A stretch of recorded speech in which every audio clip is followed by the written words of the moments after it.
transfer, conduction, convection and radiation. Before starting the lecture, click on the subscribe button and get access to our 100 of conceptual lectures for free. Now what is heat transfer and temperature? Let's consider two objects. Let this object is hot and this object is cold.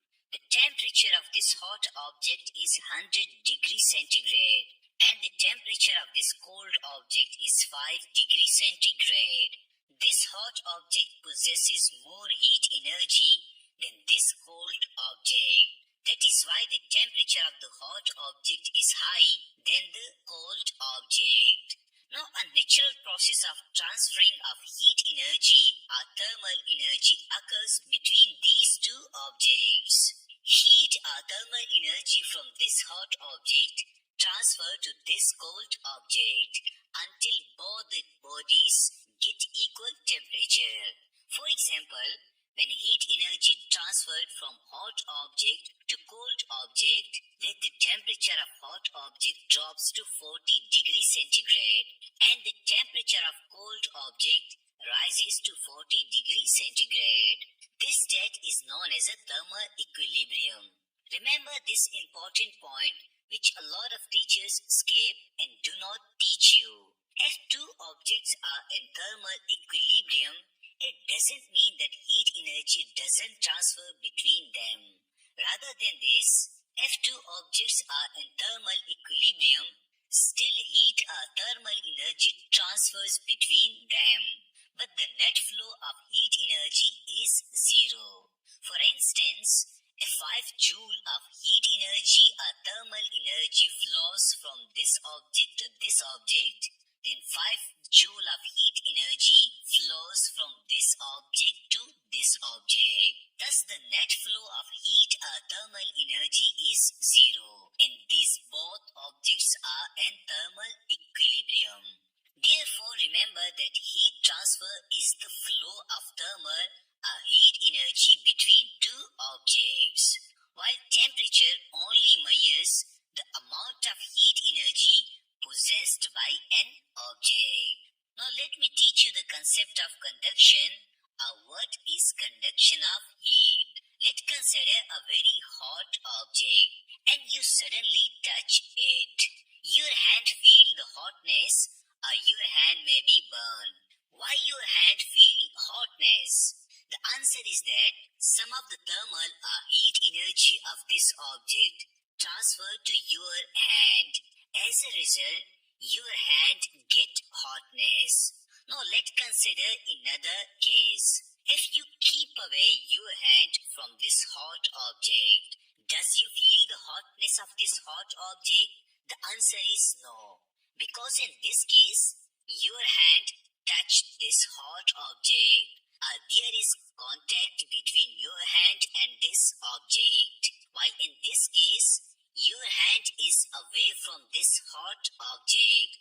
There is no contact between your hand and this hot object. So from these two cases, we learn that heat only transfer from hot object to cold object if there is contact between them. Or in physics, we say that flow of heat or transfer of heat requires medium. Here your hand is cold and when you touch this hot object, your hand provides medium to heat energy present in this hot object and it travels towards your hand. As a result, you feel the hotness. Let me give you another example. For instance, you are cooking some sort of food. You always place the frying pan or pot exactly above the fire or flames. Why you do not hang or place the pan or pot away from the fire? So you aren't doing so. You always place the object straight above the fire. It is because there will be contact between your cooking object and flames. Thus, this contact will provide medium to heat energy, due to which heat energy or thermal energy of the flames would transfer to your cooking object and food will be cooked by this this way. Now let me give you a deep dive so that you could learn the scientific explanation behind this phenomena of heat transfer. We know that cooking objects are made up of metals. The atoms of metals are closely packed together in a uniform three-dimensional pattern.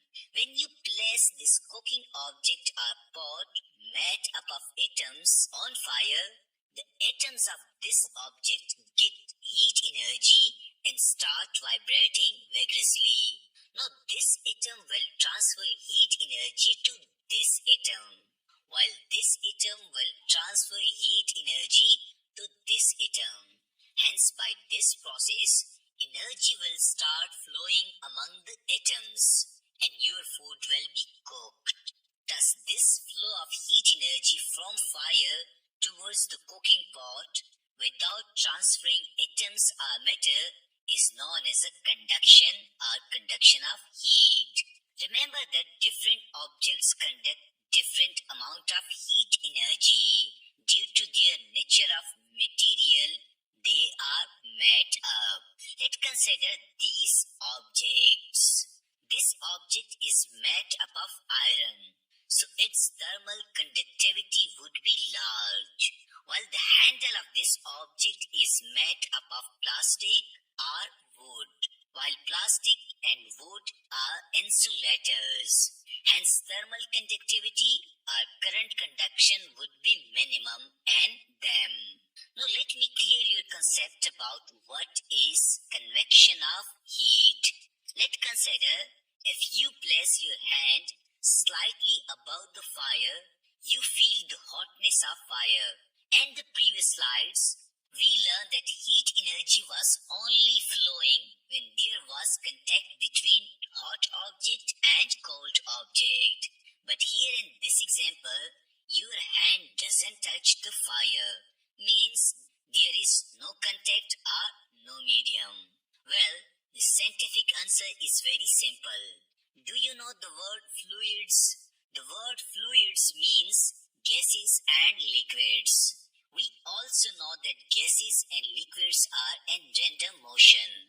Are the molecules of gases and liquids possesses kinetic energy. Now here is the important point. The kinetic energy of gas and liquid molecules depend upon heat energy or temperature. Keep this point in your memory. And let me now explain this case. We know that there is air above the fire or flames. Hence, the gas molecule absorb heat energy from the fire. As a result, the kinetic energy of gas molecules increase. Hence, they rise up and hits your hand.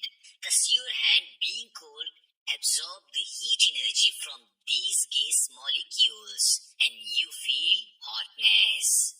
Therefore, remember that in this case, gas molecules or fluids are transferring heat energy from the fire to your hand. Another example of convection is boiling of water. Let's consider that we place an object filled with water on fire. Now there is contact between fire and this conical flask. So by the process of conduction, heat energy from the fire would transfer to the water. Now water being fluids, its molecule will absorb heat energy from the flask and will rise up. Here let me ask you a question. Why these molecules of water rise up after getting heat energy? The answer is that they become less denser. And let me repeat this important point. The water molecule rise up because they become less denser, while the sands surrounding molecules of the water are more denser. Thus, due to this, they rise up. Now, the more denser molecules at the top falls down to the bottom. After absorbing heat energy, these molecules will also rise up. Thus, the less denser molecules of water rise up and the more denser molecules fall down. This process would be continued until all the molecules of water get heat energy. A time will reach that the kinetic energy of these molecules will be maximum and the change of state will start. Water will start boiling. Here, heat energy transfer in water by the motion of molecules from the bottom to the top. This motion is called bulk motion of fluids. Hence, the transfer of heat energy due to bulk motion of fluids from one place to another place is called convection of heat. At last, let me teach you that what is radiation of heat. Let's consider that during winter days, you sit in an open area for the sunlight. Do you feel the hotness of the sunlight? The answer is absolute yes. We absorb the heat energy of the sunlight. Now here comes the interesting question. Does this heat energy of the sun reaches you by the process of conduction of heat? The answer is absolute no, because there is large distance between you and the sun. Secondly, does the heat energy of the sun reaches you by the process of convection of heat? The answer is again absolute no, because when the air absorbs heat energy, the molecules of air rise up. Secondly, there is vacuum or space between the sun and the earth. Hence, the heat energy of the sun doesn't reach you by the process of convection. Then how this heat energy of the sun reaches you? Well, it reaches you by the process of radiation. So the heat energy of the sun is transferred by the process of radiation. Remember that radiation of heat doesn't require medium like that of conduction or convection. Thus we can say that the transfer of heat energy without any material medium in the form of radiations or electromagnetic waves is known as a radiation of heat. Also remember that every object radiates some sort of heat energy until its temperature is absolute zero. And there is a difference between absolute zero and 0 degree centigrade.